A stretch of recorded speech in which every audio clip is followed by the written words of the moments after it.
This is our monthly CEO podcast with Anthony Anton. Today we're joined by Lex Nepomuceno, and from State GA, our special guest today is Katie Doyle. Thank you to IBA for sponsoring today's podcast. A little bit of housekeeping. If you have any questions, type them into the Q&A and we'll ask them on air, answer them on air. And we are recording this, so if you don't have time to watch the whole thing right now, you can watch it later on our YouTube channel. And with that, I will go ahead and hand this off to Anthony and Lex. Well, welcome everybody. Yeah, that was Margaritaville, and I don't know about you, but I'm excited that spring is here. And people may not know, Jimmy Buffett sells the most albums in New York per capita. And I think it's probably because everyone in New York dreams of better times and getting to spring or getting to Florida or a beach or seeing a Jimmy Buffett bar somewhere. And I feel like that's kind of where my brain is getting towards. And this feels like spring. We're not perfect. We still got to get to full capacity and get stuff. And yet vaccinations are going way up. And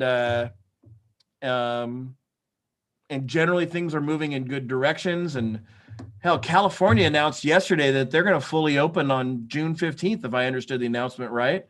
And they've been the most restrictive state by far. So for them to make that announcement, it's part of that whole spring feeling. Are you feeling spring, Lex? Are you feeling like, it isn't perfect, but it's getting better?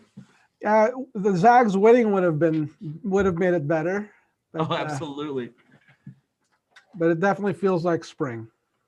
The nice thing is I typically go to a handful of restaurants every week or so with my family. And I'm noticing a lot of the restaurants. Yesterday I went to Red Robin and noticed that they have an outdoor area to expand out the indoor area. So a lot of the operators who invested in their outdoor areas are fully taking advantage of it, even though they're at 50% capacity. So that was really good to see, and a lot of restaurants are doing that. So it's excellent.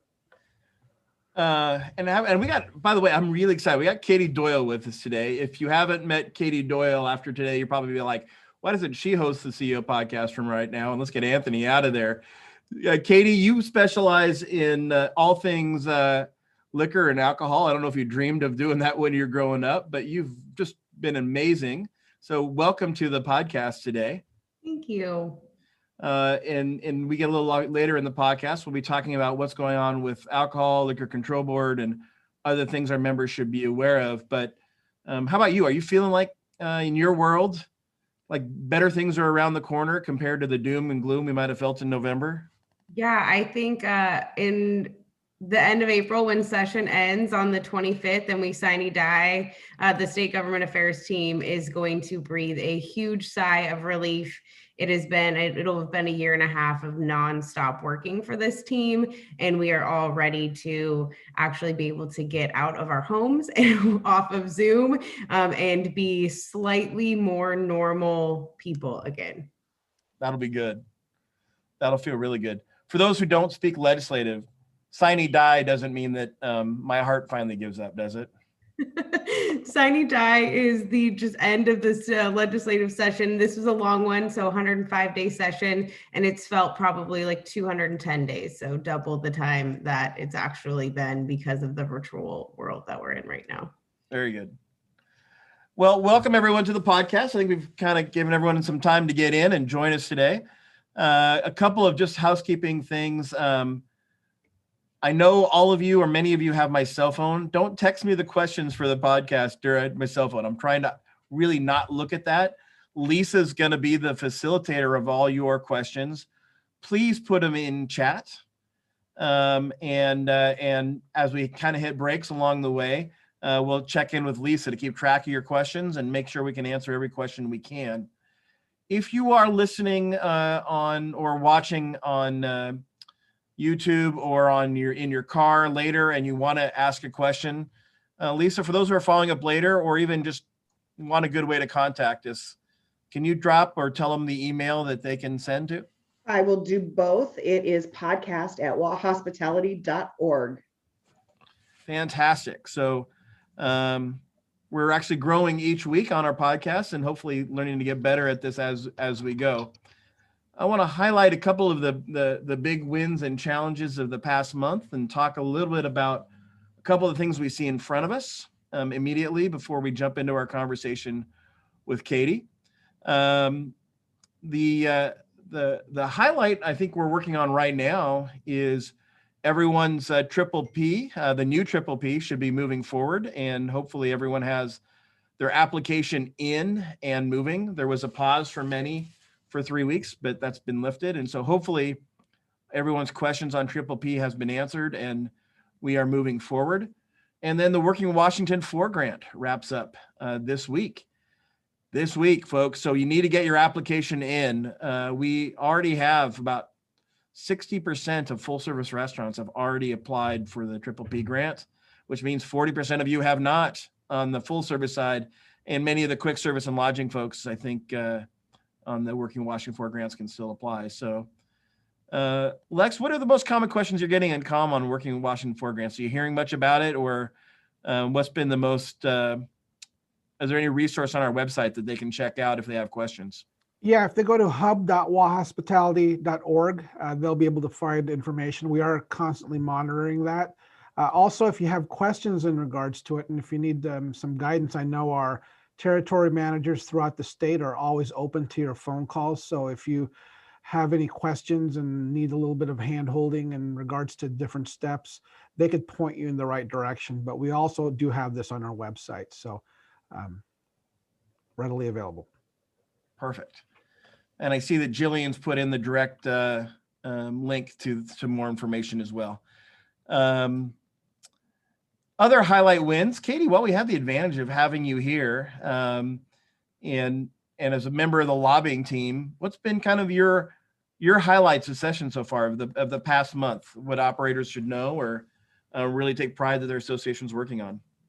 So I think that the biggest win, and probably the most recent, was on Friday. We were able to kill the KETAM bill. So KETAM would have allowed relators, so third-party trial attorneys, to come into a business and on behalf of your employees file a lawsuit on a workplace safety violation or a potential wage violation. So it was hugely problematic for our industry to be able to have attorneys come in and file lawsuits and put you in a really bad position as a business owner. So this is the second year that we have fought this bill and been able to kill it. And we were successful in that endeavor on Friday. So it's probably the worst piece of legislation that was coming down the pike this year. And we were really excited to have it, hopefully 99% sure that it's dead as of Friday. So I think that's probably the biggest deal that we are celebrating as a team right now. We've also had a few successes in terms of unemployment insurance, which I know were touched on earlier on in session because they happened in early February. There is a secondary piece of legislation to provide unemployment relief for your 2022 unemployment rates. And Julia Gordon, our Director of State Government Affairs, is actively engaged in that piece of legislation. And it would be another step in the right direction to lower unemployment rates for the 2022 year. So we're excited about that and really hopeful to see it pass. I know we're going to touch on liquor legislation later. So I won't do that now, but we're still working on several issues on your behalf. Opposite house cutoff is on Sunday. So we're getting really close to the end, like I mentioned at the beginning of the call, and working on some budget requests as well. So hoping to get a $12 million budget proviso on tourism to allow more tourism to flow into our state and within our state, which would be a huge win for the team and the association and all of you.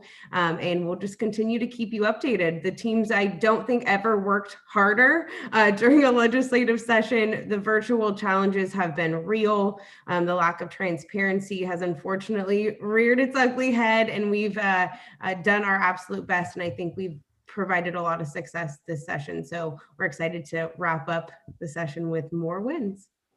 Well, and I think that'll be a highlight of our podcast next month. And so give it a little tease. The next podcast will be perfectly timed to be the week after session ends, and we'll know where we stand and be able to kind of highlight our legislative priorities. So looking forward to having those conversations.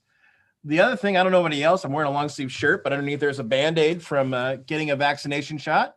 So we were able to get the majority of our industry eligible for vaccinations, and then everyone else is coming up. And so that was also a big win. We are getting odd questions, and so we're trying to get some resources posted on our website soon. Members are hearing from their employees like, well, I'd like to have a child. I'm worried about in the next few years, I'm worried about getting a vaccination. Is it safe for me to do so? And according to the CDC, the answer is absolutely yes. In fact, they would like you to do so, so you lower other risks. And so we're trying to get some of that information available for you. So as your employees have questions, you have the information you need to debunk their questions. So I think there was another link just posted there. So if you're hearing things from your employees of, I can't do it because I'm a Greek islander with a peanut allergy, therefore it's going to make hair grow in my ears, or anything weird like that, let us know so we can go get you the right information and share it with your employees so you can encourage them to get vaccinated. So this is some of the highlight wins from last quarter. Still have a lot of challenges in front of us, including the immediate things in front of us. On Monday, April 12th, the governor is scheduled to make announcements about any changes in phases that we will see for another 3 weeks. And so those 3 weeks would go to the first Monday in May. The answer is, I think there are going to be at least 4 counties that move back. And so if you are in one of the 7 counties, I know we're going to send out an email on Thursday giving a further update. But if you're in one of these 7 counties, or even if you just want to go check out a website that I'll drop in the link here in a minute, please be careful with your ordering. If you're in the middle of doing new hiring, be aware. But I'm very concerned about Douglas County and Chelan County. Those 2 are brother and sister county, and they're both on the edge of not making it.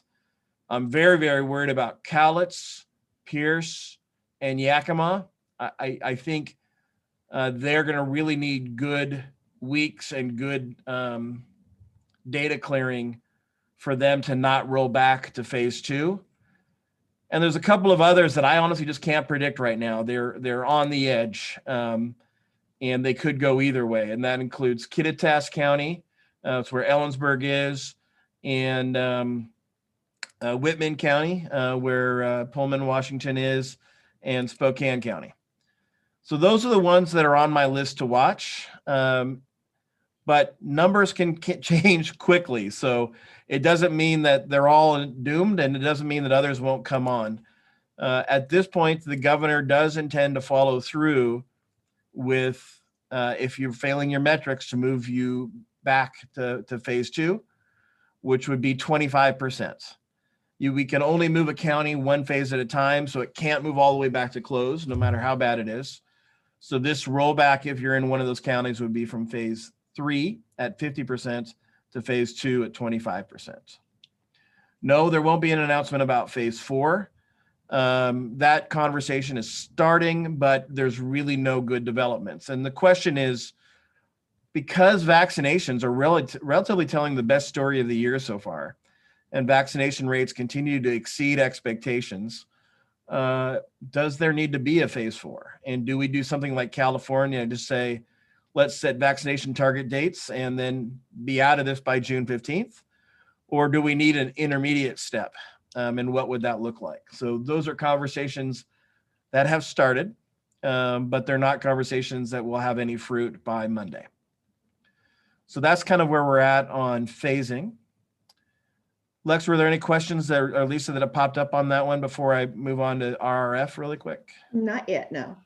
Anthony, no question, but one question I think members would have, though, would be, if your business is located in one of those areas that moves back to phase 2, how much what time frame do you have to respond and have your business be prepared for that move?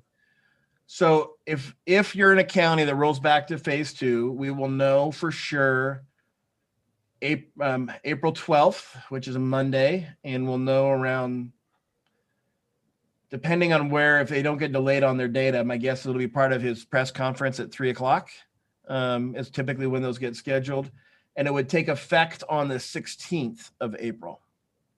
Okay.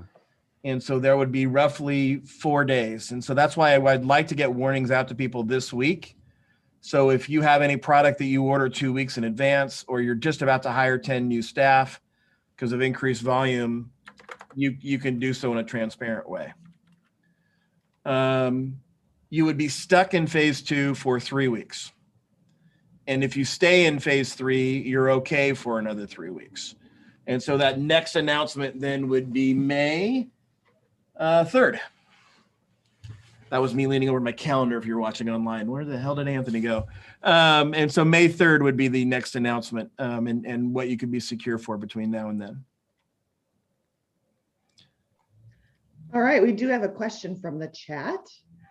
Phase 3, festivals, no assigned seating, for example, baseball or Sounders, hearing anything related to food festivals, etc. I think, no, I'm not hearing anything new, is the honest answer. I think right now there are many health departments who feel like not only should we not go any further, we've gone too far. And then there's many people proving it out, and there's many counties that are performing great. And so I think the leaning right now of folks is, let's stick with what we've got, keep vaccinations going well, and prepare for the next announcement versus doing anything immediate. That's my instinct. But hell, in COVID times, I get told an absolute day one and it absolutely changes the next day. So always stay in tune. Restaurants, I want to talk about Restaurant Revitalization Fund. And if you haven't heard, for those who will qualify, this is the absolute best relief that our industry has seen yet. And it is coming up soon. So Congress has passed it. The president has signed it. There are billions of dollars headed the industry's way. And without getting into the geeky details, this really does have the chance to be the difference maker grant in getting you reset and moving forward. That being said, there are a lot of rules and a lot of details that are going to take effect with this that aren't announced yet. The timing isn't really announced yet, even though different members of Congress have made great proclamations. We don't really know the date yet. And so we are talking to SBA. I've been talking to them a couple times last week, and we'll talk to them 2 or 3 times this week. And we are preparing an aggressive information campaign. Lex, can you talk a little bit about, as members start getting itchy and say, when does Restaurant Relief Fund happen, and when am I going to get information? How do you see that information plan coming together? Well, we a successful model for us throughout this pandemic has been putting together toolkits where we put all of the resources related to one topic in a single area that members can access. We've done that for the reopening guides, and we're planning on doing that here for the Restaurant Revitalization Fund. So we have the team right now working with other team members, as well as folks from the National Restaurant Association, on trying to get all of the information together. There, as you mentioned, we don't know a lot yet. There's still a lot to be rolled out. Some of the things, such as the DUNS number not being required, that was announced. So there's, and as we get those in, we are putting those out in our weekly communications. If it is a big enough topic that has impact on the restaurateur right away, that will be sent via immediate special alert. But typically in our weekly emails and social media, and if it's a large enough topic, we do cover those as independent articles in the hub.wahospitality.org. Okay. This is going to be a big one. Again, it's going to be complicated. So we are probably going to bring on 2 people to help. So I think we're in conversations of finalizing an advisor to bring on that we will set up to talk directly to SBA each week. And we're probably going to have some contract help that will be dedicated to taking all the latest information, making sure it's on the website, and getting Q&As answered. So we are preparing to send additional of your dues money in the direction to make sure that the pipeline on this is smooth. You get every question answered. So Lex, thanks ahead of time for all the work that you'll be doing this month to get ready for that. Short of that, I don't even want to answer a detailed question, because the one thing we thought we knew last month was, hey, maybe there's going to be a DUNS number required, and then that became an absolute, and then it became an absolutely not in the course of 2 weeks. So I think staying away from details and knowing that on your team, have someone identified to be able to dedicate the time to get this done. Because if you hit the lotto and you're one of the people who get selected for the Restaurant Revitalization Fund, it will be a very good thing. So with that, were there any questions that I should address that came up, Lisa, in the chat? Not just yet, no. Well, now let's just have fun, and it's not just because I'm a coug that I love the topic that we'll talk about with Katie, but also because she's just done an outstanding job with our relationship with Liquor Control Board and liquor issues. So if you haven't met Katie Doyle, how long have you been on our team now, Katie? I have been with the association for almost 6.5 years. You should say that with a smile and not the, oh my God, look on your face. You've been incredible in everything we've thrown at you, Katie, and we're very, very appreciative. But one of the highlights I want to say is the relationship itself with the Liquor Control Board. I think under your leadership, it really feels collaborative these days, and it really feels like we've always known our goals align, but we've had a difficult time communicating that with each other and working on solutions together. What's been the key that has really changed the dynamic in the Liquor Control Board relationship under your leadership? And why do you think we're in a better place than we used to be? So I have been covering alcohol policy issues for about 1.5 years with the association. And last year, or in 2020, there weren't a ton of issues that came up in regards to alcohol that I had the opportunity to work on. And then the pandemic hit. So immediately, Julia and I engaged in conversations with the leadership at the Liquor and Cannabis Board. So Director Rick Garza was continually reaching out to us, the Director of Licensing, the Director of Enforcement, or the Chief Enforcement Officer at the time, Justin Nordhorn. And so in those regular conversations about how they could help our operators and their licensees during the pandemic, we bridged a huge gap of the issues that we had experienced with them in the past. I think a lot of the past tension with the LCB was because of privatization, and there was just some animosity between us and them, and the pandemic really brought us together. They stepped up. They decided at the very beginning that they were going to do everything in their power to help operators and to help licensees. And they did everything that they could, from new allowances to the ability to sell cocktails to go. They got as creative as they could, as flexible as they could, and have continued to be, I think, a really great lifeline for our industry, and continue to find ways to help out licensees. So it's been pretty phenomenal. We have weekly meetings with them. So we have weekly meetings with the new Director of Enforcement, the Director of Licensing, a couple other members of the Liquor and Cannabis Board, along with L&I and DOH. So those have been really helpful because they've answered the tough questions and they've kept that open door policy. So we're continually having conversations with them about things that even COVID related that are still issues. So that's been pretty cool. Well, and we're going to get into the specific issues in a minute. But I think one of the bigger things is just the communication. If anyone's ever been in a restaurant and you bring on a cook who then trains on another cook who then trains a new line cook for a day, and you come in and you look at your plate and you're like, this isn't how we prepare our meal. What happened?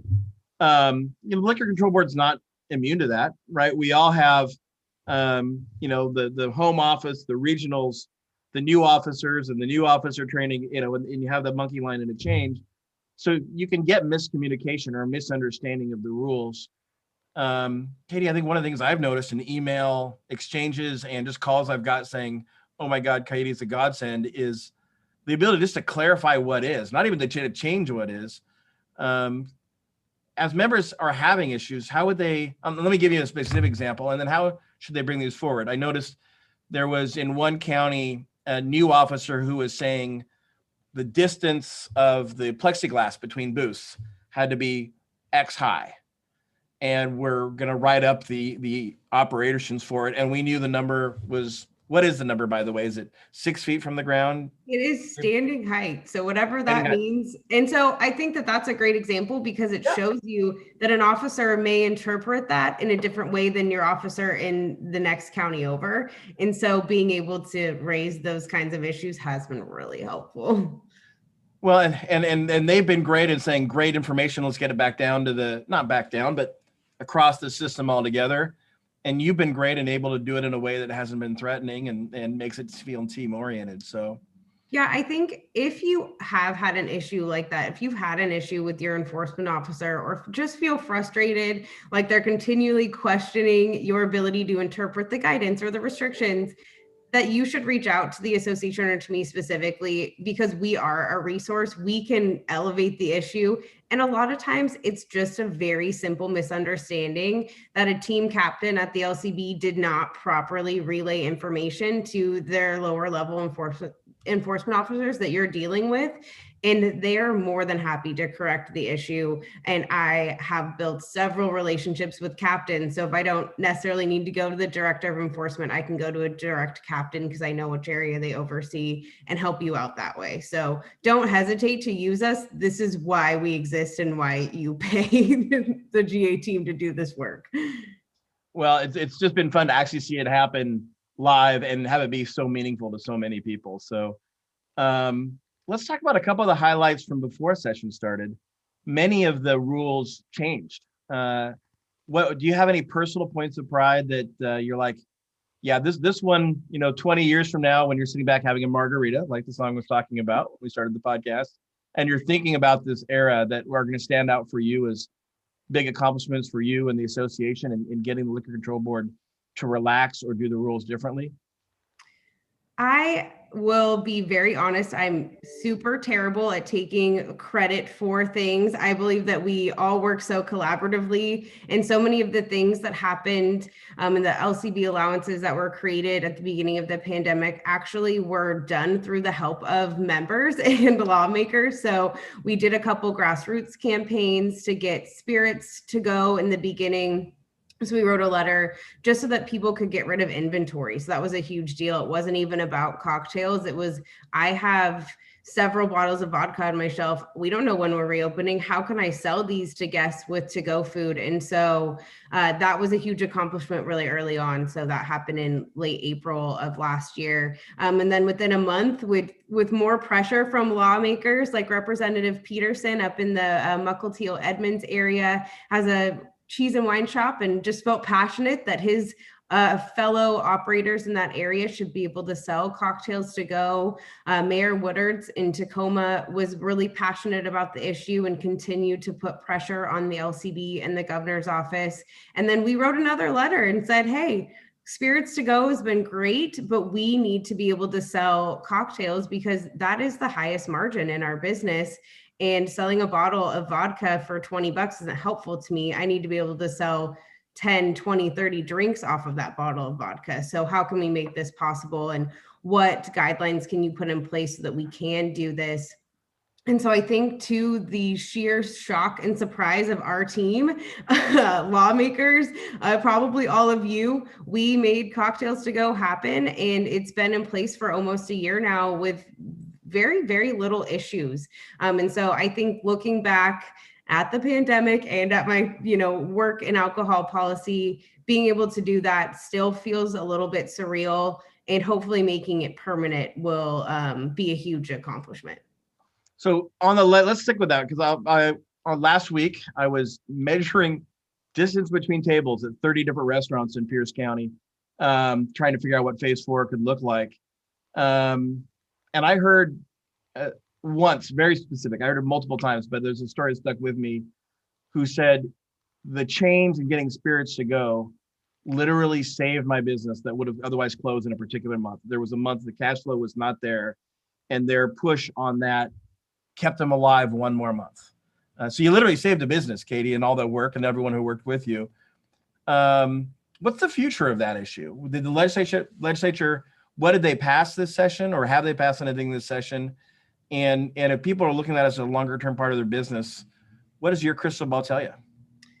So we worked with the LCB late last year, November, December, to develop legislation to make cocktails to go at least extended. So our hope is obviously that it will become permanent, but we knew that that was a long shot, and that we needed some more time to prove that we could sell cocktails in a safe manner, both to the community and to, you know, your employees, patrons, etc. And so like I said, huge surprise that the LCB was willing to introduce the legislation. We had intentions of doing it ourselves, but having them back that legislation was going to give it a stronger path forward. Agency request legislation is always more successful than having individual lawmakers run a piece for you.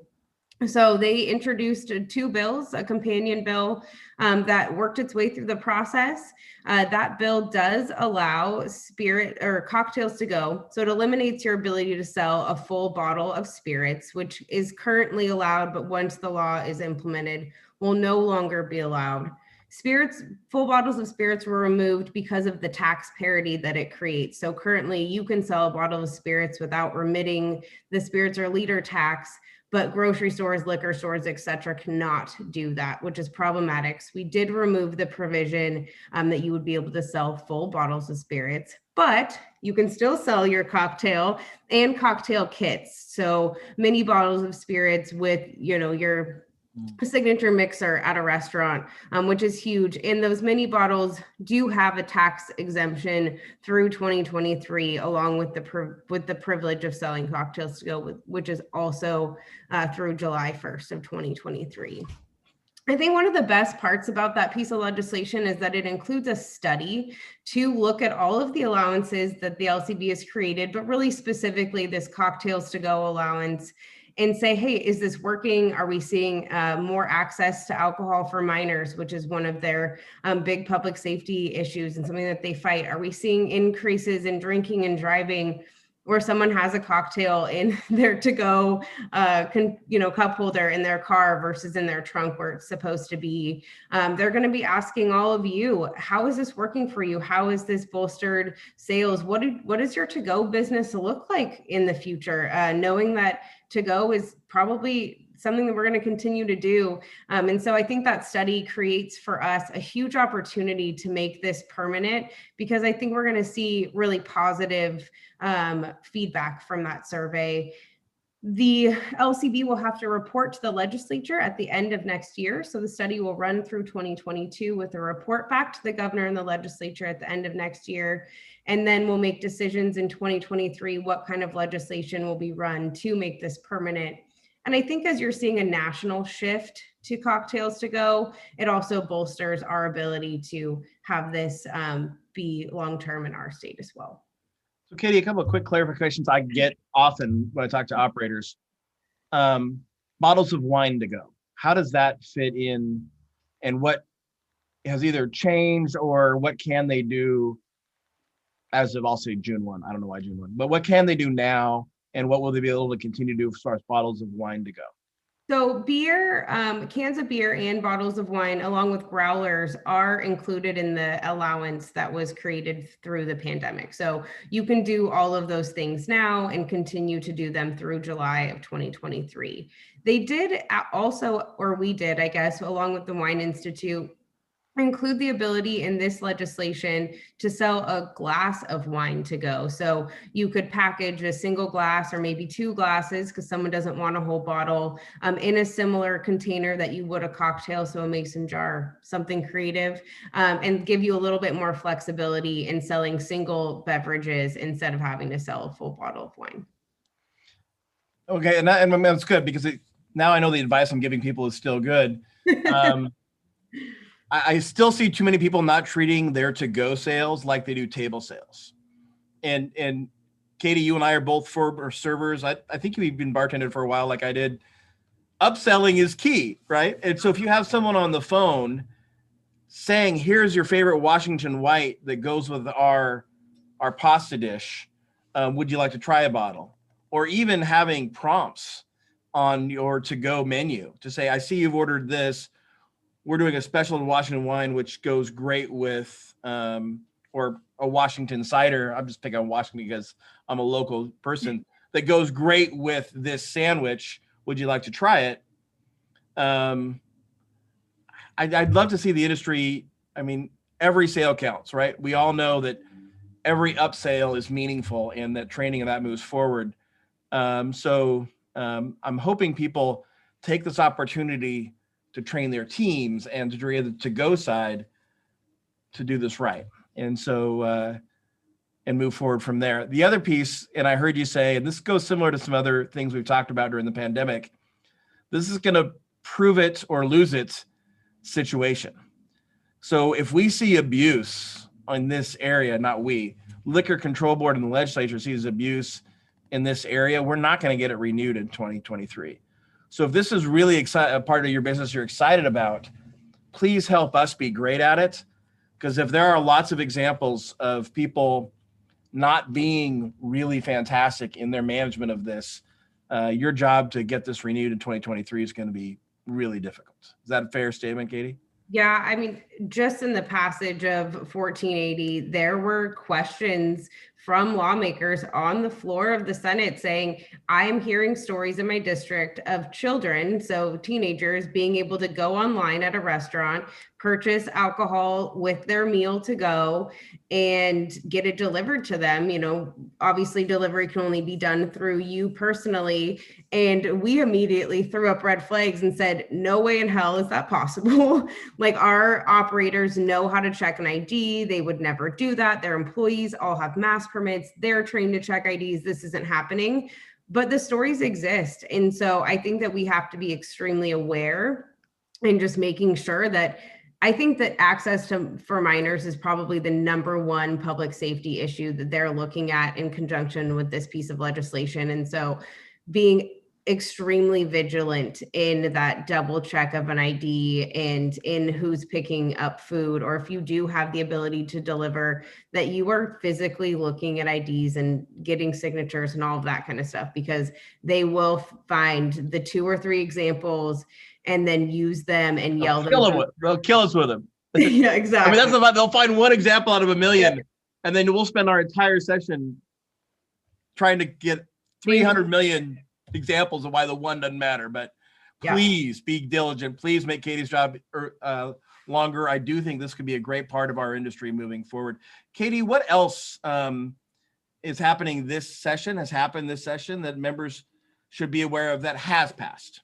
So 2 other components of that bill, beyond the ability to sell beer, wine, and spirit or cocktails to go, was the authority for the LCB to re-examine rules in terms of food requirements. So currently, for a spirits, beer, and wine restaurant, a full service restaurant needs to sell 8 complete meals to be able to serve liquor.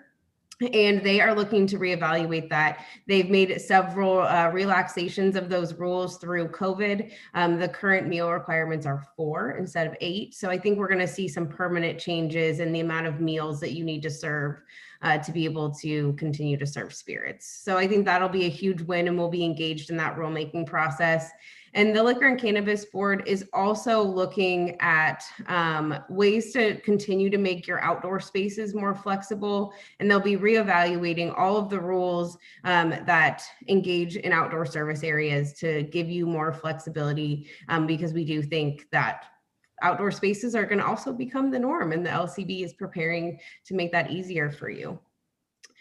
One other major piece of legislation that's passed related to the Liquor and Cannabis Board was a fee waiver for from March 1st of 2021, or April 1st, 2021 through March 31st of 2022. So for a 1-year period, your license fee renewal was waived And I think that that's just something to be aware of. You do get some pretty significant cost savings there if you are a spirits, beer, and wine restaurant specifically, but it did apply to beer, wine restaurants, taverns, hotels, etc. So that was pretty exciting. And if you did pay a renewal in the last few months, but you were closed for a significant part of 2020, meaning you did not operate in any capacity. You did not do to-go sales. You did nothing. Your business was closed. I do still think it's worth reaching out to the licensing office at the LCB and just saying, hey, I was closed for a significant part of 2020. I paid my renewal in March, but is there any leeway on getting a credit for next year or the year following or a refund because I wasn't in business? So there was a lot of flexibility within the LCB to reanalyze people's licensing fees or their renewal fees and say, hey, you didn't use this license. So what can we do to help reimburse some of those costs? Katie, we got a question from the chat. How does bottled wine affect private clubs? We're allowed to sell private wine, bottled wine retail and not have it considered food and beverage sales. It's unrelated business income. How does that work for them?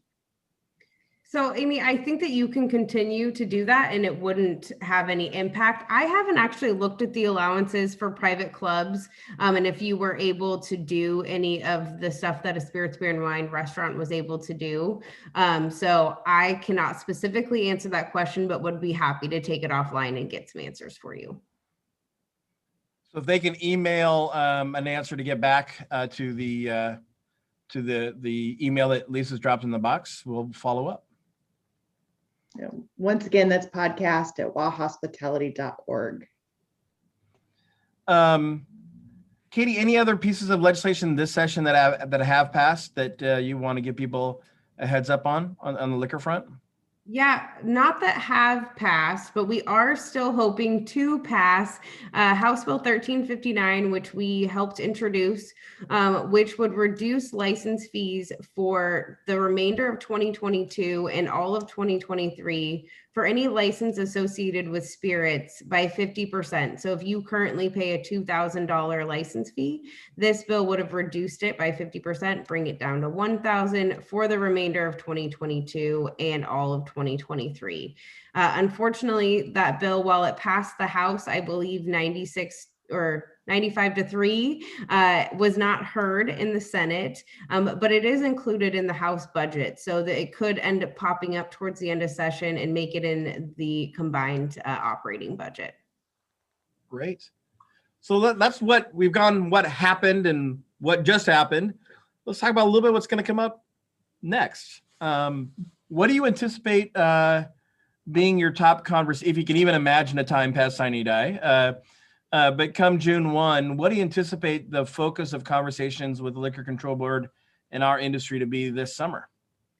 So exciting news. Jane Rushford, the previous chair of the Liquor and Cannabis Board, has retired and has been replaced by former Chief of Staff David Postman. He is now the chair of the Liquor and Cannabis Board. He's really excited for his new position and for hearing the concerns of all of us when it comes to alcohol policy. He understands that in the last 5 to 6 years, there's been a huge shift by the LCB to cannabis. So as they've tried to implement 502 and have done that successfully and continue to update laws in our state regarding cannabis, and feel like alcohol policies really kind of fallen onto the back burner. And so how can they do some reevaluating of some of these policies that are pretty antiquated? And I think that he is the right person for that job, the right person to make this shift back to a 50-50 liquor and cannabis board instead of what probably be considered an 80-20 focus on cannabis over the last 5 years.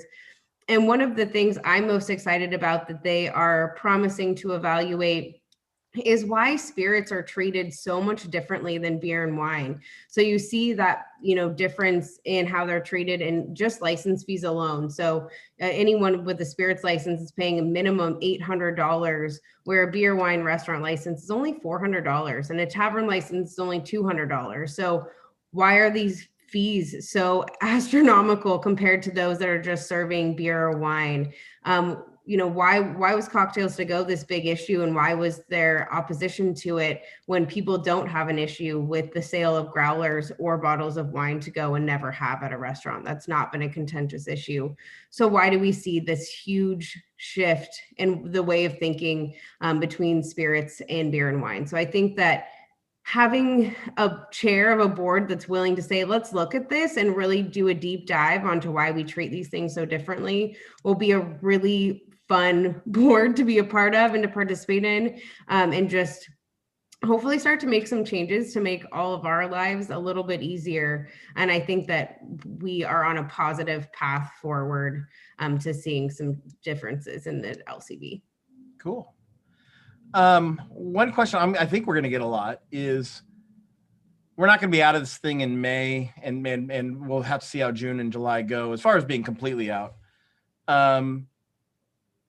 Do you anticipate a lot of pushback or concerns around outdoor dining and liquor? I know I've heard from a lot of cities about how they can, set up the outside parklets and how those are going. Are you getting a lot of questions, or does the Liquor Control Board have any concerns on those, or are you feeling pretty good that we're in good shape going into the summer, that outdoor dining is going to continue to be something that will be viable for the industry from a Liquor Control Board standpoint?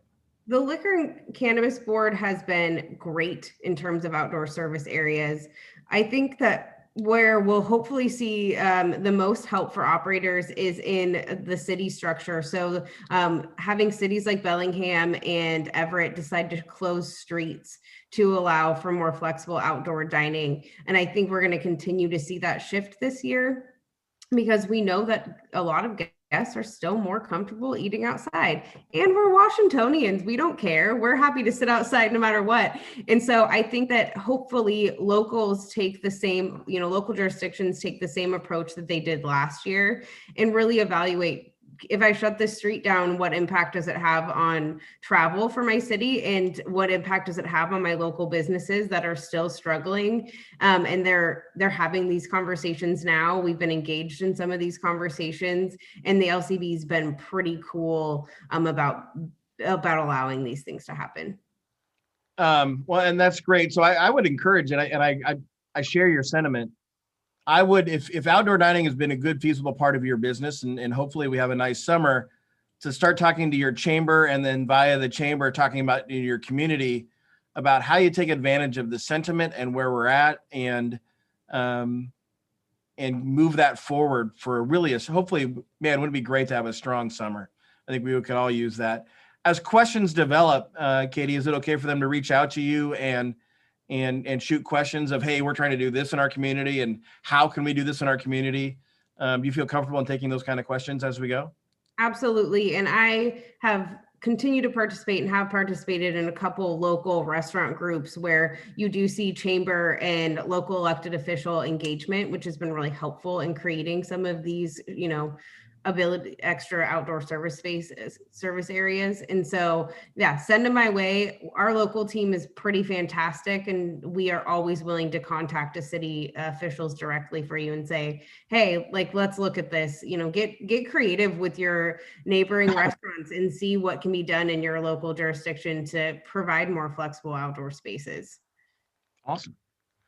I feel like we've been talking at people for a while. Lisa, what questions have come in that Katie and I might be able to help with? One is about the Restaurant Revitalization Fund. I think it's a clarification on winning the lottery and getting these funds through the federal government. Can you clarify that statement for us? Is it going to be that hard to get at winning the lottery? No, the odds will be better than the lottery, but I want people to go in odds wide open. We don't know the rules yet. And so, but when you simply divide the number of facilities by the amount of money that would be allocated to Washington, you quickly realize there's no way they'd be able to fully fund all these grants. And so I know they're going to address a lot of that through rulemaking, and that will narrow that pool significantly. But that hasn't been completed yet. But even at that point, yes, I believe that there will be 3 to 1, if you bought a lotto ticket with 3-to-1 odds, that's a good lotto ticket to buy. But I do think it's going to be about 3-to-1 of those who apply and those who get it. But that number could change via rulemaking. So that's why I'm really encouraging our members to be aware, be vigilant, get things in on time. There is going to be an evaluation period. So you don't have to be the first one in the door, but you certainly don't want to be late. And you want to get that in. And we want to work with you to get all the questions answered. So some silly misunderstanding of what you did in your application doesn't kick you out. And so there'll be an early prioritization period for women and minority and veteran-owned businesses. And that will certainly give those businesses a leg up. But there's just simply more people than there are funds to be able to fully fund this grant. But those who do get it, again, I like to play poker. I like to play blackjack. If you gave me a 1 in 3 odds of winning, there are worse things I could do with my time. So it is absolutely worth getting your application in there. Okay, and is the association working with BMI, ASCAP, and the like to reduce their fees? I'd say, Anthony, I did work on this a little bit. We worked with BMI to get those fees waived or reduced if you were not operating at any point in the last year. So if you have BMI as your music licensing provider, we have resources to reach out to them directly. Unfortunately, the other music licensing providers like ASCAP were not as willing to make exceptions for operators. So Anthony may have other avenues for you there. I think that you always need to ask, always reach out, and I think just plead your case. We have seen success with all of the music licensing providers with that ability. So just saying, hey, I didn't operate in 2020. This is a ridiculous renewal fee. Please help me out. And we've seen some success there. I don't know if Anthony would have more advice in that category. As usual, I can't say it any better than Katie does. So that's just the norm. Katie, well said. But if you have BMI, they did commit to our team to help pay back some of those fees or give you refunds or waive fees for 2021. So definitely utilize your resources there when it comes to BMI. And we are working to try to establish similar relationships with ASCAP and the other two, but they've been not as successful conversations yet. We really do admire BMI's partnership. Anthony, I've got a follow-up question on the Restaurant Revitalization Fund. Is it going to be a first come, first serve nature, or is it going to be one of those things that after the deadline, a group looks over all applications and then decides then, or is it more first come, first serve? I will tell you, this is more my instinct and understanding than hard fact, Lex. I think they're going to have an opening and a deadline period, and that will then have a review period. And so everyone who gets in by that first deadline, it won't matter if you came in 2 days earlier or 2 days later than your neighbor. And however, if they extend it, then it will very much be, I believe, a first deadline. If there's money, they'll see where they're at with a second deadline. Issue, Lex. And so they've just got a lot of work to do to get this done right. To SBA's, if we're showing them grace, this isn't what they normally do. The Shuttered Venues Grant was the first grant that the SBA had really been directly involved with.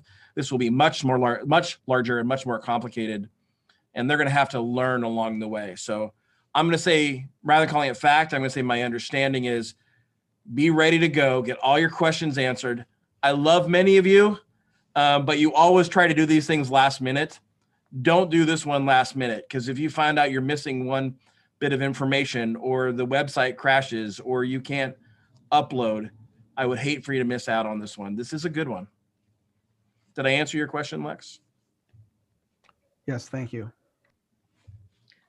So you think King County will stay in phase 3 is one of the questions that we got. So I'm going to check out the link just to see if anything changed overnight. But I will tell you the last time I looked, which was yesterday morning, I was comfortable that King County was in good shape. I'm just going to glance to make sure that nothing changed overnight.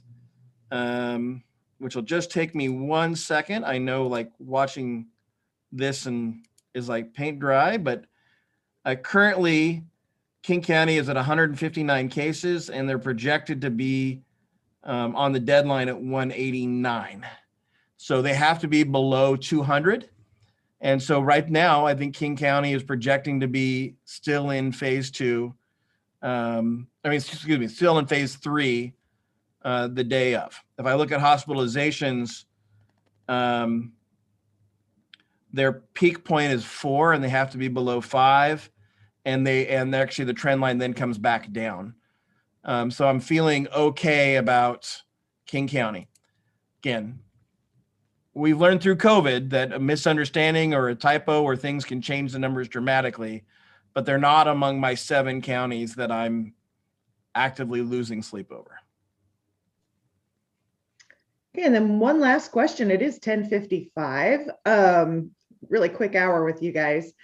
Are we working with merchant services to reduce fees on keyed in credit card numbers? Credit card fees have spiked due to takeout with curbside service and prepay over the phone.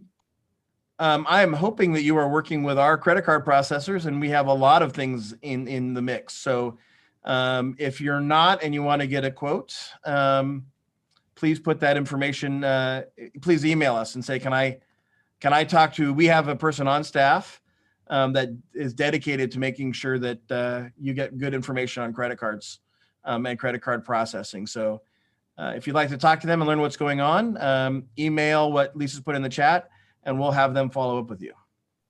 So Katie, we can't thank you enough for all of your work. I know you're too humble to take it yourself, but your work and your passion and the bridges you built for our industry have set us up really well for the long term. So thank you for everything. Thank you. And with that, everyone, good luck this month. Hopefully all the counties pull through and we're still in phase 3. Hopefully all of you qualify for the Restaurant Revitalization Fund and the Working Washington 4 grants. And hopefully your decks are full with sunny weather and we can continue to feel like a spring atmosphere. So have a good one, everybody.